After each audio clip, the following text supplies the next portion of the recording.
Hello mga kapatid! Amen! Amen!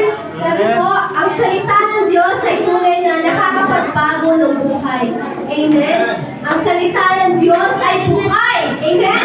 Kaya po mga kapatid, hayaan natin sa pamamagitan ng pagbabago ng Diyos sa isang tao ito ay mabigyan siya ng kabulihan lamang. Amen! Amen. Sa mapagpalang gabi po sa ating lahat. This is the fourth day po ng ating sambang gabi. At salamat po kasi patuloy na kami sinasamahan sa pagdiriwang po ng pagliligtas sa atin ng Panginoon 2,000 taon na ang nakakalipas. At ngayon po, nandito po ako ngayon to testify kung gaano kabuti ang Panginoon sa buhay ko. Kung paano sa kabila po ng mga nagawa ko, ibinangon niya ako at muling itinayo. Amen. Yun po. Umpisahan po natin sa nung ako'y bata pa po, hanggang sa nagdalaga po ako. Masasabi ko, napakaganda, napakasagana ng buhay na ibinigay ng mga magulang ko sa akin. So po, lahat ng gusto ko at lahat ng kailangan namin, ibinibigay ko nila. Mula sa cellphone, mula sa tablet, computer, laptop, sa pagkain. Hindi po kami nakukulangan at sobra-sobra pa po yung ibinibigay nila. So po naalala ko po noon, every month po, dinadala po kami sa Balanga, ginagala po kami ng mga magulang ko. Kasi yun po yung bili ng papa ko nung nasa abroad pa siya, na lagi kaming igala. So po, na nakikita man po noon ng ilan, ng iba, na komportable yung buhay na meron ako. May maayos kaming tinitirhan, may maayos kaming hinihigaan, pero hindi po ako masaya. Hindi po ako kontento. Na buong buhay ko po, wala akong ibang naramdaman kundi lungkot. Wala akong ibang naramdaman kundi yung walang kalayaan at pag-iisa. So po sa buhay ko, pakiramdam ko po, nasa kulungan ako noon. Yun po yung nararamdaman ko noon. At sa sitwasyon ko po na yun, ang lagi kong sumasagip sa akin noon, doon sa napakalungkot na parte ng buhay ko na yun, yung yung lolo ko, tsaka yung tito ko po, na kahit papano, kapag nasa kanila ako, masaya ako. Yun po noon, yung lolo ko, tsaka tito ko po. Na kinukuha po ako doon ng tito Nico ko po doon sa Sibris. Na natatanda ko pa po noon, lagi na sinasabihan yung mama ko, lagi mo na lang kinukulong yung anak mo dito sa bahay. Kaya pag kinukuha po ako ng tito ko doon sa Sibris, wala na po nagagawa yung mama ko. At yun po, kapag kinukuha po ako ng tito ko doon sa Sibris, nakakaramdam po ako ng saya kahit paano po. At pangalawa naman po, hindi man po naging maganda yung hindi man po naging good memories yung childhood ko. Meron naman akong good memories doon sa lolo ko. So po, meron akong good memories sa lolo ko na naalala ko po noon, pupunta po ako sa bahay nila Trixie noon, na hindi para maglaro, kundi para makinig sa mga kwento ng lolo ko noon.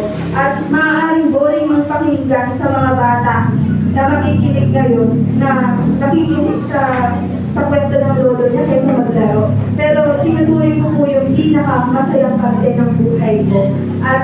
Pero last 2018 po, may lolo died. Namatay po yung lolo ko. At sobrang sakit po nun. Napakasakit na naranasan ko. Tapos yung tito ko naman po noon, wala na dito sa Pilipinas. Nandito siya sa abroad, nagtatrabaho na siya. At kung wala po napagtanto na mag-isa na nga lang ako, na maging yung mga kaibigan ko po noon, hindi ko na rin sila maramdaman, hindi ko na rin sila matagpuan. Sila, Sister Bianca, sila, Sister Trixie, nagkanya-kanya na kami. Hindi ko alam kung anong nangyari, basta nagkahiwa-hiwalay po kami noon. And may whole life po, umikot yung buhay ko sa 4 na sulok ng kwarto ko.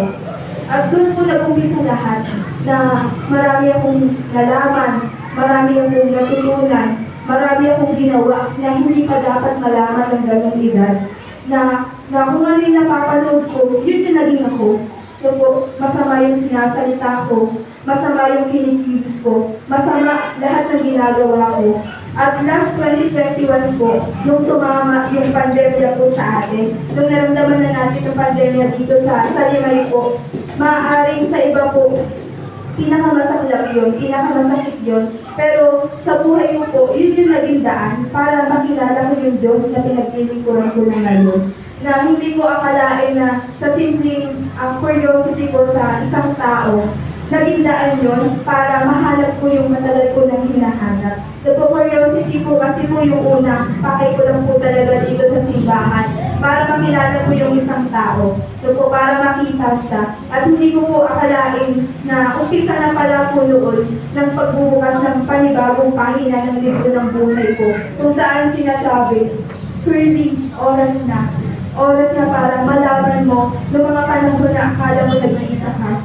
You're not totally alone. Na all this time, He was there. Nandyan siya noon pa man. And now po, I can finally say na I found my true happiness, my joy, and my fulfillment sa piling ko ng Panginoon. So po, He gave me a new purpose, a new life to start again, to live again. And this time po, alam kong hindi na ako mag-isa. Hindi na ako mag-isang lalaban. Hindi na ako mag-isang iiyak. Dahil alam ko na yung kamay at ang braso ng Panginoon ang yayakap sa akin.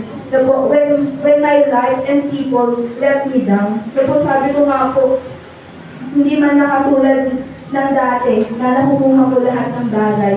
Hindi man kasing sagana noon yung buhay ko ngayon. Pero yung kaligayahan na meron ako ngayon na hindi ko nakuha noon, hindi ko ipagpapalit yung saya na dulot ng kaligtasan na ibinigay sa akin ng Panginoong Jesus.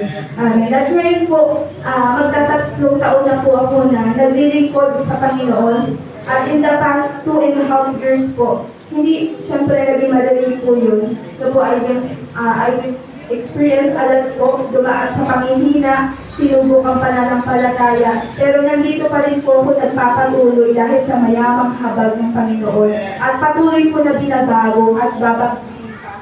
Na hindi man po lahat sa buhay ko, hindi po ako perfecto ngayon at hindi kailanman magiging perfecto.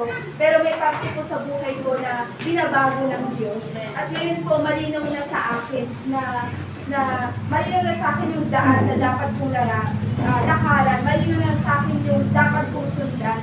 At sa gabi po na to, wala akong pag-aalinlangan na sasabihin, I am finally found. Amen.